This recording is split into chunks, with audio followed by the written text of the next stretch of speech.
Please ভাই, আপনাকেই বলতেছি, এই ধ্বংসশীল পৃথিবীতে জন্ম যার হয়েছে, মৃত্যুর স্বাদ আস্বাদন করতেই হবে।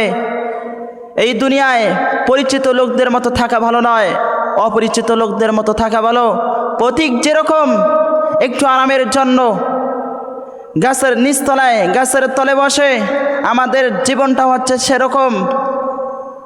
আমাদের একটু চিন্তা করা দরকার যে আমরা প্রত্যেকেই কবরের সদস্য, এবং সকাল থেকে সন্ধ্যা পর্যন্ত, সন্ধ্যা থেকে সকাল পর্যন্ত যেরকম বেঁচে থাকার কোনো আশা করা যায় না।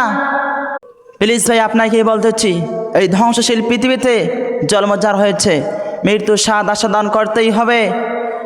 এই দুনিয়ায় পরিচিত লোকদের মতো থাকা ভালো নয়, অপরিচিত লোকদের মতো থাকা ভালো। পথিক যেরকম একটু আরামের জন্য গাছের নিচতলায় গাছের তলে বসে, আমাদের জীবনটা হচ্ছে সেরকম। আমাদের একটু চিন্তা করা দরকার যে আমরা প্রত্যেকেই কবরের সদস্য, এবং সকাল থেকে সন্ধ্যা পর্যন্ত, সন্ধ্যা থেকে সকাল পর্যন্ত যেরকম বেঁচে থাকার কোনো আশা করা যায় না।